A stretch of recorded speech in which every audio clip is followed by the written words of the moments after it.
네, 요셉 이야기를 계속해서 이어서 하고 있습니다. 오늘부터 3주 동안 또 해서 9월 마지막 주에 마무리를 하게 되는데요. 근데 오늘부터는 다룰 본문이 굉장히 많습니다. 그래서 아까 카톡에서도 얘기를 했지만 오늘은 40장과 41장 전체를 다룰 거고요. 다음 주는 42장부터 44장 17절까지를 다룰 거고요. 그 다음 주는 44장 18절부터 45장 끝까지를 다룰 건데 굉장히 많아서 오늘 강의안을 보시면 굉장히 그 축약을 많이 했는데도 생략을 많이 했는데도 본문으로 꽉 차 있습니다. 그래서 강의안을 실제로 넣을 수가 없었습니다. 그러니까 다음 주, 다다음 주는 더더욱 그럴 것 같은데요. 그래서 좀 고민이 됩니다. 그래서 본문을 따로 드리는 게 좋지 않을까라는 생각은 드는데 일단 오늘은 이렇게 마련을 했고요. 성경책이 있으신 분들은 성경책을 좀 들고 오시는 것도 좋겠다. 다음 주와 다다음 주는 그런 생각도 좀 듭니다. 성경책이 없다 하시는 분 혹시 계신가요? 책으로 된 성경이 없다. 그럴 수 있을 것 같아요. 요즘 뭐 앱이 워낙에 잘 돼 있고. 에이, 부끄러워하지 말고 손 들어 보세요. 혹시 알아요? 내가 한 권씩 줄 수도 있는 거고. 네네. 몇 분 계시죠? 몇 분? 네. 몇 명 안 되네요. 이제 선물로 줄 수도 있을 것 같네요. 네. 네. 근데 이제 제가 아까 링크를 올려드렸는데 홀리넷이라는 사이트에서 세번역 성경 무료로 볼 수 있고요. 광고가 뜨기는 합니다만 가피플 성경 앱을 저는 주로 사용하는데 저희 안드로이드 핸드폰과 아이패드에서 같이 사용하고 있고 지금 이제 행사를 해서 세번역 성경을 1,500원에 살 수 있습니다. 꽤 여러 가지 유용하게 사용할 수 있는 앱이라서 성경 앱 혹시 좋은 성경 앱, 괜찮은 성경 앱 필요로 하시는 분들은 그렇게 하셔도 될 것 같고 근데 어쨌든 어떤 방식으로든 성경책이든 애플리케이션이든 좀 가지고 오시는 게 다음 주, 다다음 주까지 요셉 얘기하는 데는 좋겠다라는 생각이 듭니다. 오늘 같이 살펴볼 본문은 40장과 41장 전체입니다. 제가 강의안에 넣어놨고요. 근데 중간중간 생략을 많이 해놓기는 했지만 그래도 이 정도입니다. 그래서 이야기처럼 그냥 쭉 듣고 하나님이 오늘 나에게 말씀하시는 한 가지 정도 잡아보면 좋겠다라는 생각이 들었습니다. 강의안이 없기 때문에 정리하기가 어렵기 때문에 그냥 이야기처럼 쭉 들으시면서 잡아내시는 게 좋겠다 이런 생각이 좀 들었습니다. 자, 이거 어떻게 읽을지도 좀 고민입니다. 어떻게 읽을까요? 속으로 읽을까요? 소리내서 읽을까요? 소리내서? 소리내서 그래도 한번 읽을까요? 네, 소리내서 한번 읽겠습니다. 길지만 그래도 한번 전체 어떤 내용인지 그냥 생각해 보면서 읽도록 하겠습니다. 시작. 이런 일들이 있은 지 얼마 뒤에 이집트 왕에게 술잔을 올리는 시종장과 빵을 구워 올리는 시종장이 그들의 상전인 이집트 왕에게 잘못을 저지른 일이 있었다.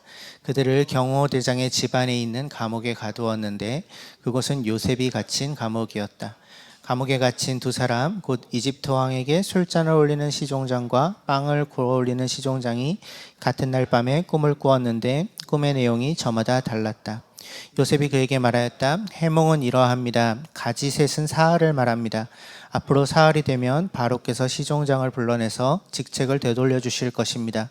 시종장께서는 전날 술잔을 받들어 올린 것처럼 바로의 손에 술잔을 올리게 될 것입니다.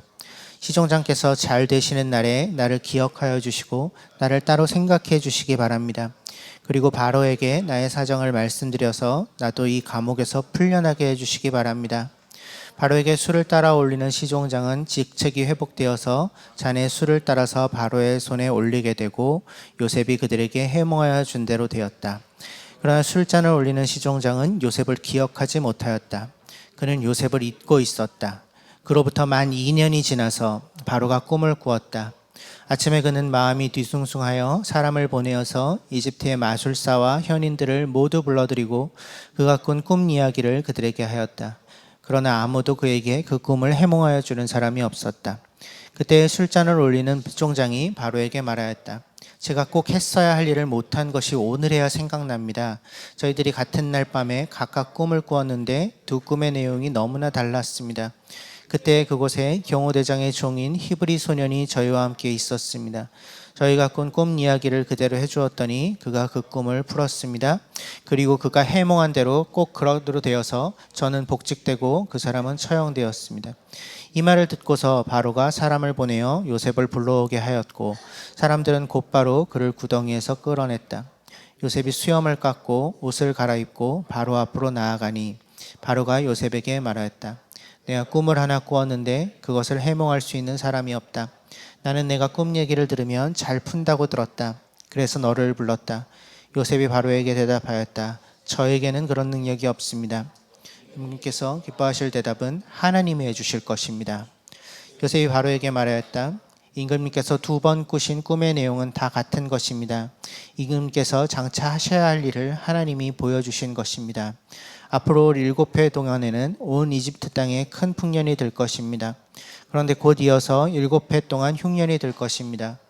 그렇게 되면 이집트 땅에 언제 풍년이 있었더냐는 듯이 지나간 일을 다 잊어버리게 될 것입니다.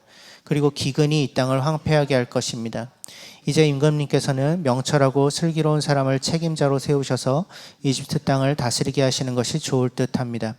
임금님께서는 전국의 관리들을 임명하셔서 풍년이 계속되는 7해 동안에 이집트 땅에서 거둔 것의 5분의 1을 해마다 받아들이도록 하심이 좋을 듯합니다. 각 성읍에 곡식을 갈무리하도록 하십시오. 그렇게 하시면 기근이 이 나라를 망하게 하지 못할 것입니다. 바로와 모든 신하들은 이 제안을 좋게 여겼다. 바로가 신하들에게 말하였다. 하나님의 영이 함께하는 사람을 이 사람 말고 어디에서 또 찾을 수 있겠느냐? 바로가 요셉에게 말하였다. 하나님이 너에게 이 모든 것을 알리셨는데 너처럼 명철하고 슬기로운 사람이 어디에 또 있겠느냐? 내가 나의 집을 다스리는 책임자가 되어라. 나의 모든 백성은 너의 명령을 따를 것이다. 내가 너보다 높다는 것은 내가 이 자리에 앉아 있다는 것뿐이다. 바로가 또 요셉에게 말하였다. 내가 너를 온 이집트 땅의 총리로 세운다.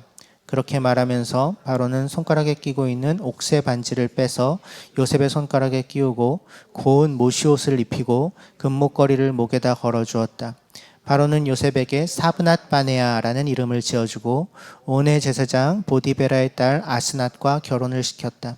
요셉이 이집트 땅을 순찰하러 나섰다. 요셉이 이집트 왕 바로를 섬기기 시작할 때에 그의 나이는 30살이었다. 요셉은 온의 제사장 보디베라의 딸 아스낫 사이에서 2 아들이 태어난 것은 흉년이 들기 전이었다. 요셉은 하나님이 나의 온갖 고난과 아버지 집 생각을 다 잊어버리게 하셨다 하면서 맏아들의 이름을 므낫세라고 지었다. 둘째는 내가 고생하던 이 땅에서 하나님이 자손을 번성하게 해주셨다 하면서 그 이름을 에브라임이라고 지었다. 이집트 땅에서 7해 동안 이어가던 풍년이 지나니 요셉이 말한 대로 7해 동안의 흉년이 시작하였다. 온 세상에 기근이 들지 않은 나라가 없었으나 이집트 온 땅에는 아직도 먹거리가 있었다. 그러나 마침내 이집트 온 땅의 백성이 굶주림에 빠지자 그들은 바로에게 먹을 것을 달라고 부르짖었다. 온 땅에 기근이 들었으므로 요셉은 모든 창고를 열어서 이집트 사람들에게 곡식을 팔았다. 이집트 땅 모든 곳에 기근이 심하게 들었다. 기근이 온 세상을 뒤덮고 있었으므로 다른 나라 사람들도 요셉에게서 곡식을 사려고 이집트로 왔다.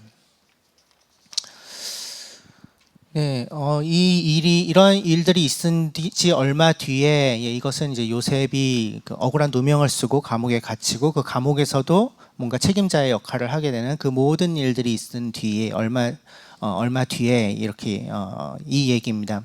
억울하게 지금 요셉은 감옥에 갇혀 있습니다. 요셉의 실패는 여전히 진행 중입니다. 요셉의 고통은 여전히 진행 중이에요. 너무나 정말 잘못한 것 하나도 없는데 감옥에 갇혀 있는 상황입니다. 근데 그 감옥에 대한 소개를 이게 왕의 죄수들을 가두는 곳이었다라고 39장 20절에서 얘기하고 있고, 그리고 이 40장 3절에서 그 감옥의 위치를 얘기해주고 있는데 어디에 있었다 그래요? 경호대장의 집안에 있는 감옥. 경호대장이 누구죠? 보디발. 네, 그래서 그 집안에 감옥이 있었습니다. 그 안에서 이제 시종장, 그러니까 파라오의 2명의 시종장들을 만납니다. 굉장히 높은 지위에 있는 사람들이죠. 근데 파라오에게 뭔가 분노를 사서 감옥에 갇혔을 때 이제 그들을 만났습니다. 그리고 그들의 꿈을 풀어주는 일들을 하게 되죠. 요셉 이야기에서 꿈이라는 소재가 굉장히 중요하게 사용됩니다. 특별히 미래에 일어날 일을 알려주는 역할로서 꿈이 사용돼요. 꿈이 뭔가 앞으로 일어날 일을 보여주는 어떤 신비한 능력을 가지고 있다. 이것은 동서고금을 막론하고 가지고 있는 믿음입니다. 우리도 사실은 그런 믿음을 어느 정도 가지고 있죠. 이제 용꿈 꾸면 여러분 뭐 하실 거예요? 네, 뭐라도 하겠죠. 이건 아주 일반적으로 가지고 있는 믿음이에요. 미신이지만 어쨌든 아주 일반적으로 가지고 있는 믿음입니다. 고대에는 더더욱 그랬죠. 요셉의 시대, 이 고대의 근동 지역, 메소포타미아, 이집트, 그리스에서 공통적으로 꿈이라는 것은 이제 신의 뜻을 알려주는 어떤 매개체로 아주 공통적으로 발견이 됩니다. 근데 지금도 그러냐? 지금도 우리가 꿈을 통해서 뭐 하나님의 뜻을 알 수 있고 앞으로 일어날 일을 알 수 있느냐? 그렇게 보기는 좀 어려운 것 같습니다. 왜냐하면 우리의 믿음은 하나님께서 우리가 알아야 할 것들, 우리가 붙잡고 살아야 될 그분의 뜻과 계획, 그것들을 이미 성경에 충분히 담아 놓으셨다고 우리는 믿기 때문에 꿈을 통해서 무언가 특별히 보내주신다, 꿈을 통해서 하나님의 뜻을 알려주신다, 이렇게 보는 것은 그것이 성경적이다라고 얘기하기는 좀 어려운 것 같습니다.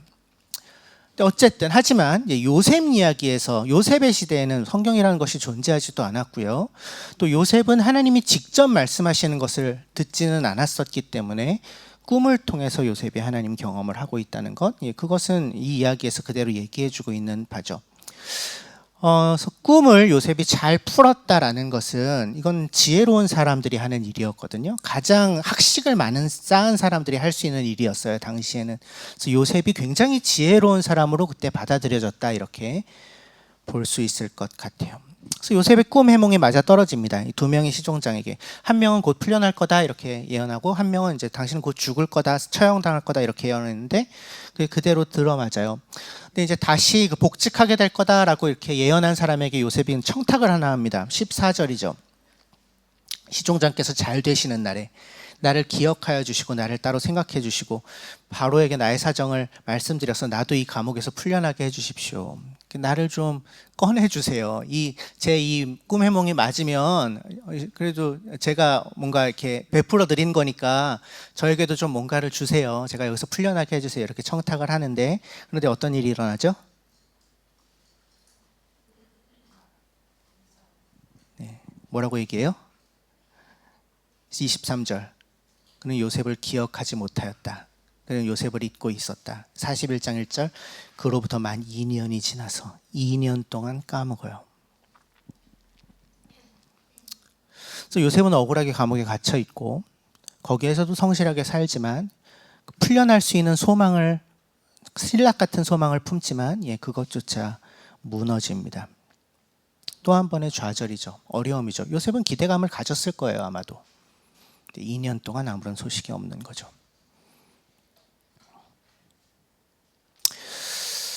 우리가 인생을 살아가면서 우리가 경험하는 실패와 여러 고통들, 이제 그것들이 한참 시간이 오래 지나고 난 다음에 다시 돌아보면 지금 내가 경험하고 있는 좋은 것들의 발판이 되었구나. 그때는 분명히 고통스러웠고 그때는 분명히 나에게 실패였는데 그것이 나를 더 좋은 결과로 지금 이끌고 있구나라는 것을 발견하게 될 때가 종종 있습니다. 요셉에게도 마찬가지입니다. 만약 요셉이 이때 억울한 누명을 쓰고 감옥에 갇히지 않았다면, 그래서 그냥 보디발의 집안에서 집사로 계속해서 일하고 있었다면 그는 아마 파라오에게 그를 추천할 시종장을 만날 수는 없었을 것입니다. 근데 만약에 이 시종장이 요셉의 부탁대로 요셉을 기억하고 그 즉시 파라오에게 청탁해서 얘를 그 감옥에서 꺼내 주십시오 이렇게 해서 풀려났다면, 그럼 어떤 일이 일어났을까요? 어떻게 했겠어요? 그렇게 됐다면 요셉이 보디발의 집으로 돌아갔을까요? 그러긴 좀 쉽지 않았을 거예요. 아내가 여전히 살아있으니까, 남아있으니까. 노예 신분을 벗어날 수 있는 방법은 없습니다. 기껏해야 다른 집으로 팔려갔겠죠. 만약 그랬다면 2년 후에 파라오가 그를 찾았을 때 그의 행방을 찾기 쉬웠을까요? 굉장히 행방이 묘연해졌을 가능성이 높습니다. 2년간의 잊혀짐이 그것을 가능하게 했던 거죠.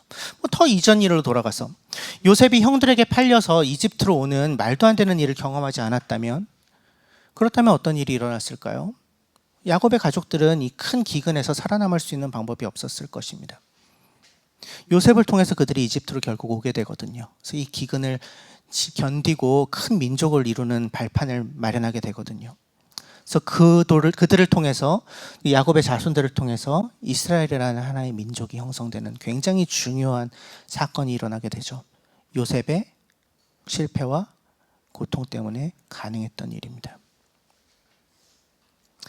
결국 요셉이 겪었던 이 실패와 고통은 이 하나님 나라의 초석을, 기초를 놓는데 굉장히 중요한 요건이었던 것입니다.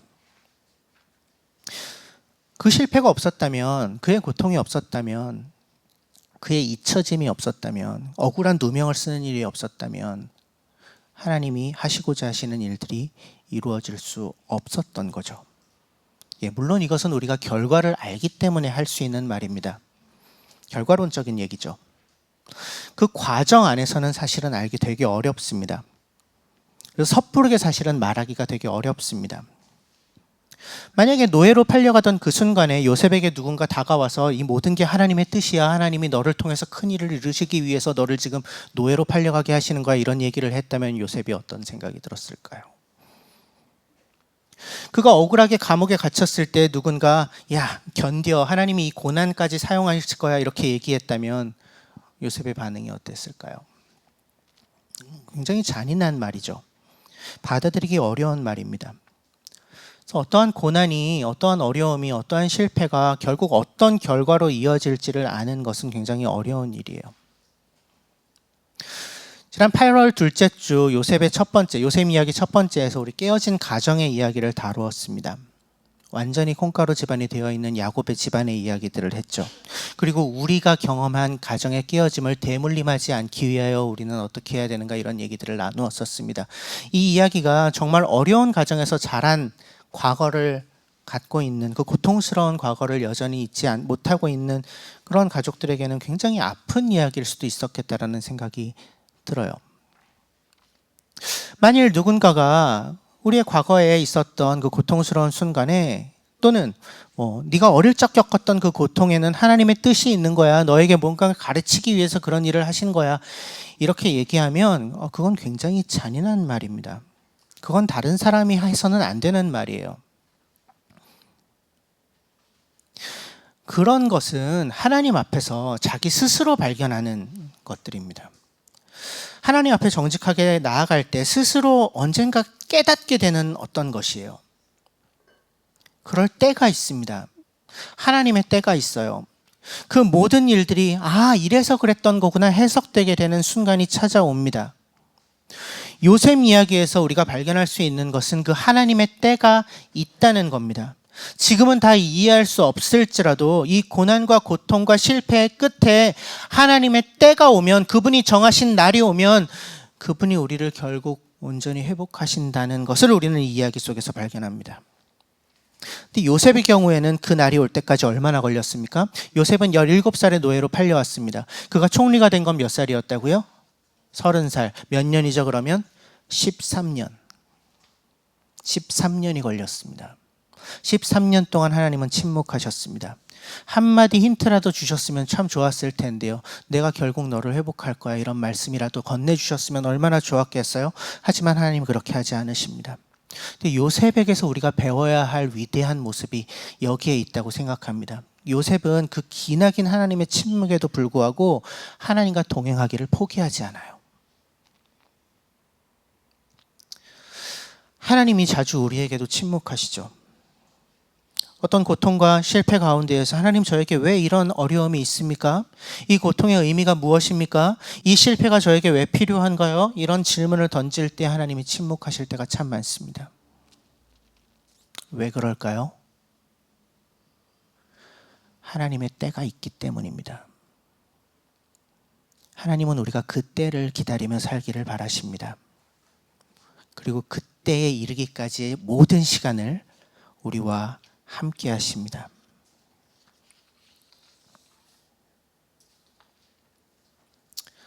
그 고통스러운 경험이, 실패의 경험이 우리를 빚어갑니다. 그걸 부인할 수 없어요. 근데 그 가운데서 우리가 할 수 있는 최선은 그 가운데, 그 고통과 실패 가운데에서도 우리와 함께 하시는 하나님을 여전히 보는 것입니다. 때로는 어려움을 통해서도 우리를 이끄시는 하나님을 신뢰하기로 하는 것이죠.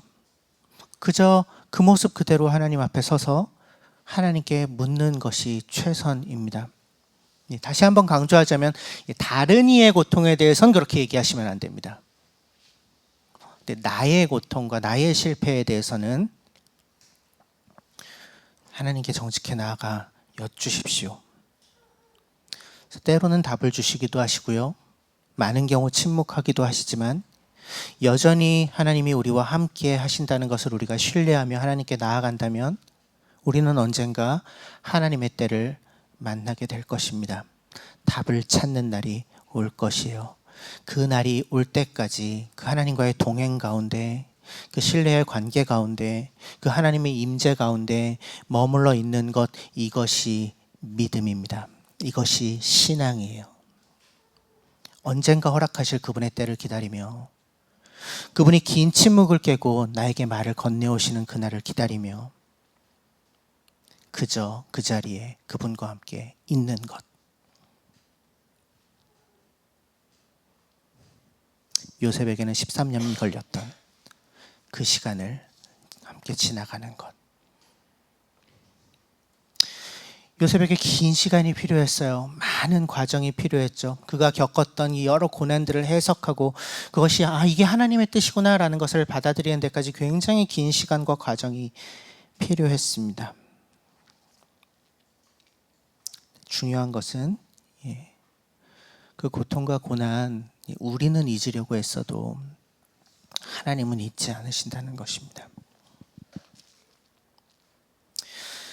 감옥에서 만난 시종장의 꿈을 풀어주고 2년 동안 사람들은 요셉을 잊었습니다. 하지만 하나님은 그를 잊지 않으세요. 때가 되었을 때 그에게 극적인 인생 역전의 기회를 주시죠. 2년이 지난 후에 파라오가 이상한 꿈을 꿉니다. 아무도 그 꿈의 의미를 해석하지 못하자 그제서야 시종장이 걔가 있었지, 내가 했었어야 되는 일이 있었는데, 이렇게 이제 파라오에게 얘기하죠. 이제서야 생각났습니다. 꿈을 잘 풀어주는 소년이 있었어요. 그렇게 파라오에게 요셉은 불려가게 됩니다. 상징적인 일이 벌어지죠. 41장 14절에 그동에서 요셉이 수염을 깎고 옷을 갈아입고 바로 앞으로 나아가니, 옷이 한 번 더 갈아입혀집니다. 죄수의 옷을 벗고 왕 앞에 나갈 수 있을 만한 깨끗한 옷이 입혀진 거죠. 역시 타의에 의해, 자기 스스로 그렇게 한 것이 아니라 하나님이 그의 상황을 바꾸기 시작하시는 것입니다. 그래서 파라오 앞에서 이제 파라오의 꿈을 해석하죠. 임금님이 꾸셨던 꿈은 이런 의미입니다. 7년 동안 풍년이 들 거예요. 근데 7년 동안 흉년이 들 거예요. 그러니까 미리 대비하셔야 돼요. 41장 33절에 임금님께서는 명철하고 슬기로운 사람을 책임자로 세우셔서 이집트 땅을 다스리게 하셔서 그 일들을 준비하게 하시는 게 좋겠습니다. 그 얘기를 들은 파라오가 슬기롭고 총명한 사람, 명철하고 슬기로운 사람 너밖에 더 있겠냐? 그래서 요셉을 총리로 세우는 일이 일어나죠. 그리고 또 한 번 옷을 갈아입습니다. 42절. 고운 모시 옷을 입죠. 완전히 새로운, 다시 빛나는 영화로운 옷을 요셉이 입습니다. 13년이 지난 후에 일어난 일입니다. 13년간의 실패와 고통의 시간을 지나고 난 뒤에야 하나님이 그를 높이시는 거죠. 하나님의 회복의 때가 임한 것입니다. 요셉의 인생에.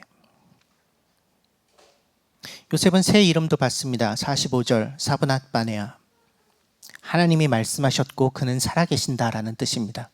요셉에게 그런 이름을 붙여준 거예요. 하나님이 말씀하셨고 그는 살아계신다. 너의 존재를 통해 그 일이 일어난다라고 파라오가 새로운 이름을 내려주는 거예요. 또 45절 파라오가 결혼도 시켜주죠. 온의 제사장 보디베라. 이 사람은 종교 서열 2위입니다. 이집트 당시에서 종교 서열 2위인 온의 제사장 보디베라의 딸 아스날과 결혼을 시켜줘요. 그러니까 유력한 종교 권력의 일원이 된 거예요. 이집트는 재정일치의 국가죠. 그래서 파라오라는 뜻 자체가 라의 아들이라는 뜻이죠. 태양신, 가장 최고신, 이집트에서 믿었던 라의 아들이라는 뜻이기 때문에 이제 이 정치적인 통치권과 종교가 결합되어 있는 사회입니다. 거기에서 종교 권력의 일원이 됐다는 것은 실제적 권한을 가지는 거죠. 제사장 가문의 일원일 뿐만 아니라 동시에 정치적으로 총리의 역할을 하게 되는. 50절에서 52절은 이제 아들 둘을 얻은 이야기가 이어지죠. 첫째 아들 므낫세를 낳습니다. 하나님이 나의 온갖 고난과 아버지 집 생각을 다 잊어버리게 하셨다라는 의미로 므낫세, 잊게 하다라는 의미를 가진 이름을 붙입니다. 나의 과거를 다 잊어버리게 하셨다. 지금 하나님이 나를 높이셔서 그 힘들었던 시간을 잊게 하셨다. 이런 뜻을 넣은 거죠. 둘째 아들 에브라임, 배로 열매를 맺다 이런 뜻입니다. 그래서 내가 고생하던 이 땅에서 하나님이 자손을 번성하게 해주셨다. 이런 이름을 붙이죠. 요셉은 엄청난 인생 역전을 이룹니다.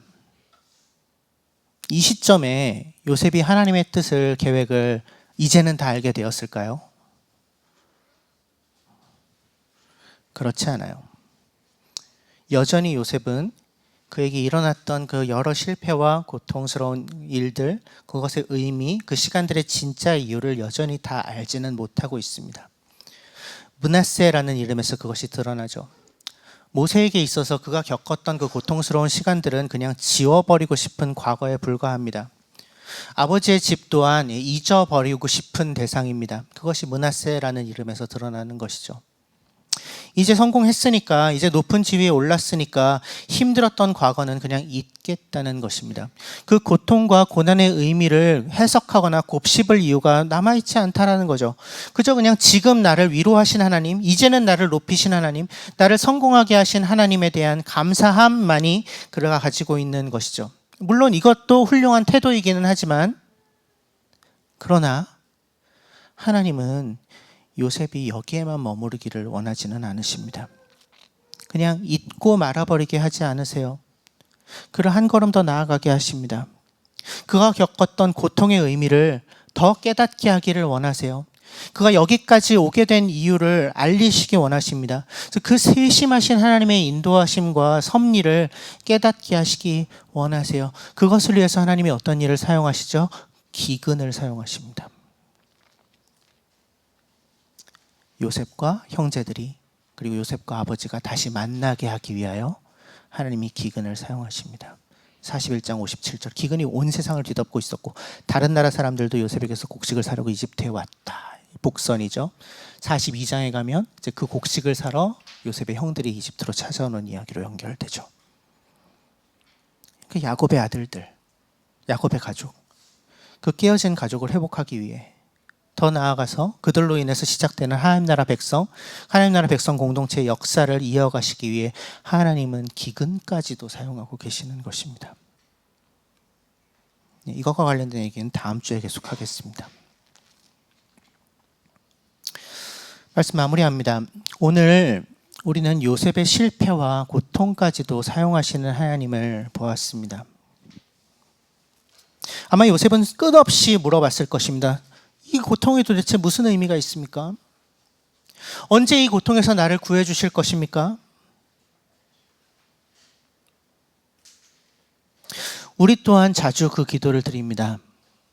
실패의 상황 가운데에서 고통스러운 일들을 겪을 때 우리도 이 기도를 자주 합니다. 하나님, 나를 언제 여기에서 벗어나게 해주실 겁니까? 나에게 좋은 날은 언제 오나요? 그때 하나님이 대부분 우리에게 하시는 답은 무엇인가요? 엉뚱한 답입니다. 우리가 구하지 않았던 답입니다. 뭐죠? 내가 너와 함께 있다. 내가 너를 여전히 사랑한다. 그런 것들입니다. 우린 그걸 물어본 건 아닌데. 알아요. 그런데 언제 일하실 거냐고요. 거기에는 대답하지 않으실 때가 많습니다. 요셉에겐 몇 년이었다고요? 그 시간이? 13년. 그 대답을 붙잡고 그 믿음을 간직하며 13년을 보낸 한 젊은이를 오늘 우리는 보았습니다. 그래서 나의 실패를 통해서도 하나님이 여전히 일하신다는 것을 신뢰하고 있습니까? 나의 고통 가운데서도 그분이 그분의 일을 여전히 이루고 계신다는 것을 믿고 있나요? 입 닥치고 기다리기만 하라는 말이 아닙니다. 하나님 앞에 침착하게 여쭈어야 합니다. 정직하게 여쭈어야 합니다. 주님, 무엇 때문입니까? 하나님 늘 대답하지는 않으시지만, 하지만 이 질문 자체는 굉장히 중요합니다. 왜냐하면 이 질문이 우리가 하나님과 여전히 함께하고 있다는 것을 증명하기 때문입니다. 그럼 우리에게 말을 건네오시는 하나님의 음성을 우리는 들을 것입니다. 내가 너와 함께 있다. 그 대답만으로 만족하실 수 있겠습니까? 무엇이 성공인가요? 무엇이 형통함입니까? 하나님과 함께하는 것이 진정한 성공이요, 진정한 형통함입니다. 그것을 기약하고 붙잡으십시오. 비록 다 이해되지 않는 순간에도 말이죠. 결국 우리에게 마지막으로 남는 질문은 이것입니다. 그 하나님이 결코 끝까지 침묵만 하시지는 않으실 것이라는 것을, 언젠가 그분의 때가 올 것이라는 것을 나는 여전히 믿고 있는가? 언젠가 그분이 정하셨던 때가 오면, 하나님의 때가 오면 모든 일들의 이유를 알려주실 것이라는 것을 나는 믿음으로 붙잡을 것인가? 그분과 함께 한 걸음 더 나아가기를 선택할 것인가? 내 아픔과 실패와 고통과 상처들을 그냥 잊어버리고 치워버릴 것으로만 대하는 것이 아니라 그것들까지도 사용하실 하나님을 여전히 신뢰한다는 고백으로, 그래서 그 모든 것을 하나님께 내어 맡기기로 선택할 것인가? 비록 시간이 걸리고 여러 과정이 필요하더라도 언젠간 하나님이 그 모든 것들을 통해 나를 온전한 존재로 빚어가실 것이라는 것을 기대하며 오늘 그분과 함께 동행하는 삶의 발걸음을 내디딜 것인가? 이 질문에 여러분은 어떤 대답을 하시겠습니까? 잠시 침묵하겠습니다.